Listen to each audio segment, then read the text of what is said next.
ची माहिती आम्हाला नाही.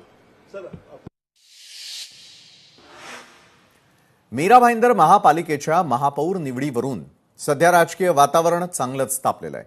डिंपल मेहता यांची मीरा भाईंदरच्या महापौरपदी अधिकृतपणे निवड करण्यात आलेली असून त्यांनी 79 मतांच्या मोठ्या फरकानं दणदणीत विजय मिळवला.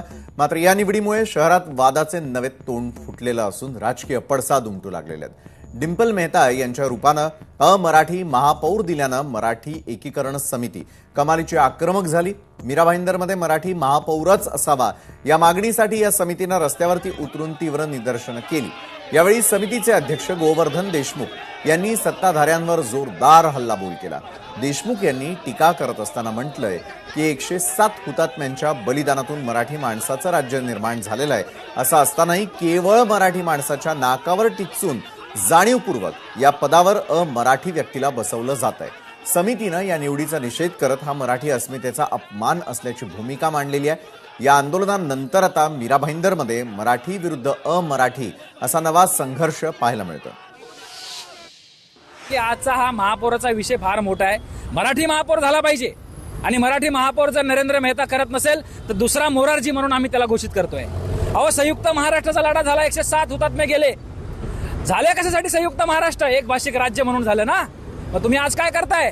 तुमच्याकडे सत्ता आहे, पैसा आहे, पॉवर आहे म्हणून तुम्ही हे नाटकं करतायत का? सहन करणार नाही, मोर्चा होणार. दरम्यान या प्रकरणाचे राजकीय पडसाद देखील उमटलेले आहेत, ते देखील पाहूयात. मराठी एकीकरण समिती बोगस आहे व कुणाची तरी कटपुतली आहे, त्यामुळे त्यांच्यावर जास्त लक्ष न देणं बरं. त्यामुळे ह्या महापालिकेच्या निवडणुकीमध्ये त्यांनी उबाटा आणि मनसेचं काम केलं होतं, त्यांच्यावर काय विश्वास ठेवायचा? मराठी अमराठीचा मुद्दा फक्त राजकारणासाठी करण्याचा प्रयत्न होतो. जो कोणी चांगल्या पद्धतीचा कारभार करू शकेल असा व्यक्ती तिथं बसवला पाहिजे. त्यात मराठी अमराठी करणं हे अयोग्य आहे. वर्षानुवर्ष ज्या ठिकाणी लोक राहतात तिथलं नेतृत्व करण्याची संधी त्या लोकांनी तिथल्या स्थानिक नेतृत्वाला निवडून दिली आहे. याबद्दलचा योग्य निर्णय जो काही व्हायचा होईल, परंतु राजकारण करत असताना मराठी अमराठी हे करणं योग्य नाही. दरम्यान डिंपल मेहता आणि नरेंद्र मेहता यांची प्रतिक्रिया जाणून घेणे तितकंच महत्वाचं आहे. त्यांच्या प्रतिक्रिया पाहूयात. ज्या जनताने आमच्यावर विश्वास दाखवलेला आहे ते विश्वासावर आम्ही विकासाचे अनेक काम करून त्यांना परत आणू. हे विश्वास जनताने आम्हाला दिलेला आहे, आम्हाला आमचे भारतीय जनता पार्टीनं दिलेला आहे. ते विश्वासमध्ये मी खरं उतरणार.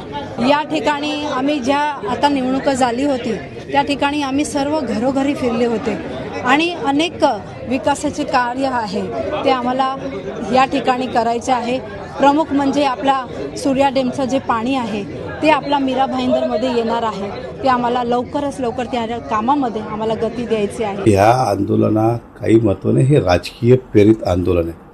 मीरा भाईंदरमध्ये विविध समाजाची लोक ज्या ज्या पक्षांनी ज्या ज्या जबाबदाऱ्या दिले ते महापौर झाले. मग एखादा मायरा मेंडनचा असू द्या, कॅटलिन परोसा असू द्या, आता गेल्या वेळी आम्ही ह्यांना दिलेली महापौरपद काय नाव आपलं ज्योत्स्नाताई हसनाले, आता डिंपल मेहता आले. हा पक्ष शेवटी लोकांनी यासाठी नाही निवडून दिलं कुठल्या जातीचा महापौर, यासाठी निवडून दिलं की कुठला पक्ष मीरा भाईंदर शहराचा विकास करेल आणि भारतीय जनता पक्षावर विश्वास आहे. आणि राहिला प्रश्न, डिंपल मेहता ही गेल्या काय बोलतो पार्टिशन ज्याला महाराष्ट्र गुजरात त्यावेळीपासून इकडे राहते, अजून किती दाखला आणायचं? तर डिंपल मेहता महापौरपदी विराजमान झाल्यानंतर मात्र मराठी अमराठी वादाला आणखी एकदा फोडणी मिळाल्याचं पाहायला मिळतं. मीरा भाईंदरमध्ये अमराठी महापौर असल्याच्या कारणावरून त्या ठिकाणी खरं तर मोर्चे निघणं, त्याचबरोबर त्यांच्या नावाला विरोध करणं अशा अनेक घडामोडी घडताना पाहायला मिळत होत्या.